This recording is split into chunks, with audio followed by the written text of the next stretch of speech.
Okay, let's continue with our endeavors in how to work with the tables in InDesign. And although we do have some guidelines that we could go by with Chapter 5, you can take a look at it. But I basically want you to do a little bit more experimentation than that. You could follow along with what the book says, or you could duplicate what I'm doing. But I really want you guys to experiment on your own. So I'm going to show you basics, and you can change colors and sizes and the outlines, the strokes, all that kind of stuff. We are going to alternate some rows, but ultimately you want to experiment with the different colors and things like that. Now, one of the things that I like to teach is how to choose the different parts of a table, because it can get tricky a little bit if you're just starting out. So in order to select the table itself, and I'm going to go ahead and go to the type tool. Now this might seem like an odd thing, because to us it looks like the table, these are made up of boxes, right? So wouldn't I use the selection tool for it? Well, I can only select my text box here instead.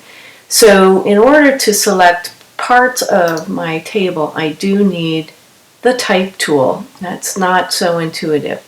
Now, the first thing is of course, Adobe always shows us what it is that we're trying to do if we are actually doing what we need to.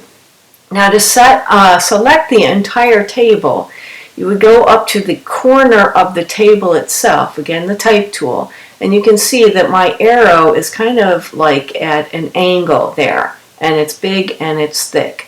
It's not my typical cursor, right, like this when I hover right up to that corner. That means I can select the entire table there, everything in the table, okay?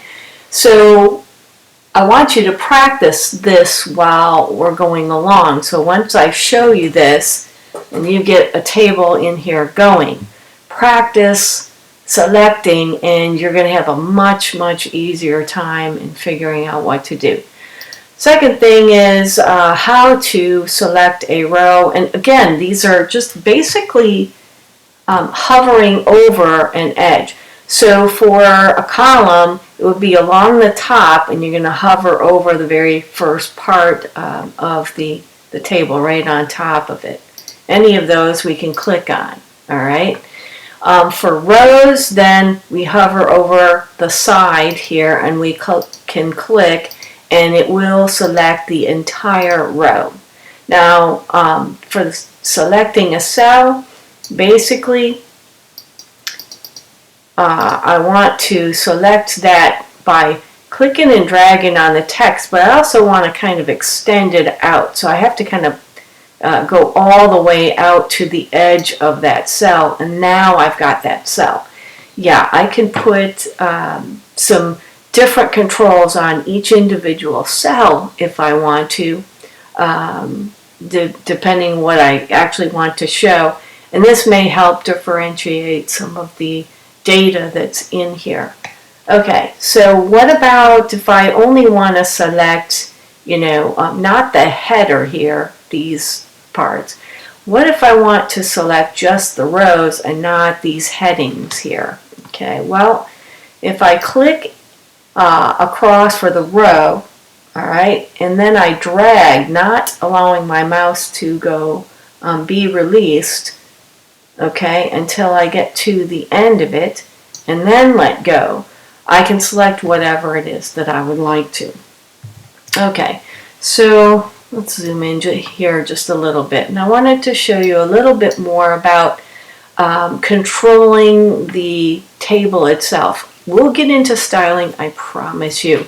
That's the most fun part. But setting it up so that your table data is good, then that's kind of what we need to shoot for to set it all up. So we know that things are going to, the spacing's going to work and whatnot. let's say I would like to have the grade be a shorter column. And to select the stroke or these dividers here, okay, that's a stroke, but it's your divisions between the cells, each of the columns and the rows. You just need to hover over the middle of a row, and that's means that my cursor is going to change into a double arrow here. So I'm going to click and drag, and while I'm dragging, can you notice that on the right hand side, all right, whatever I have dragged over and I don't have that space anymore, it makes that empty space on the opposite edge, on the opposite side.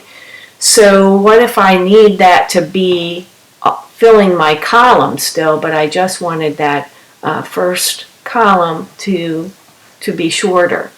Well, then I need to go on the opposite side. As you can see here, I click and drag that back out to the edge. It will snap to it, and if you can see here, it's kind of snapping to the text box.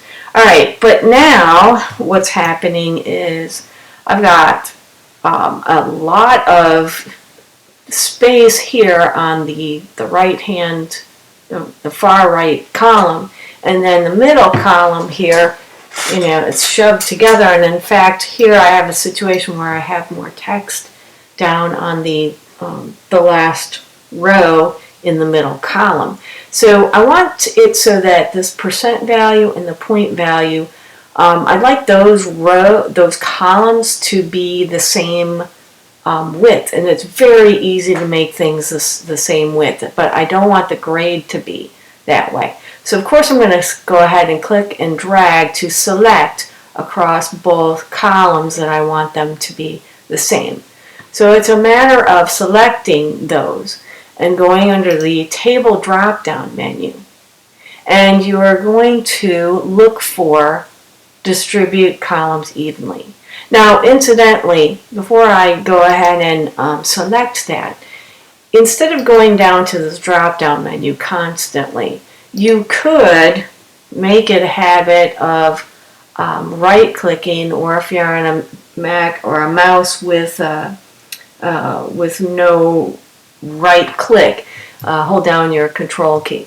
In any case, it's a right click on anything that you have selected here, and we get a contextual menu, which means that whatever we are allowed to do, that will be listed, and it's actually from the tables drop-down menu in any case. So we still get this distribute columns evenly. We can distribute rows, we can distribute columns, and when I click on that, now that sets me up for success. Now I don't have the exact same spacing after for the headings, but overall it has kind of a nice look to it. So you might want that.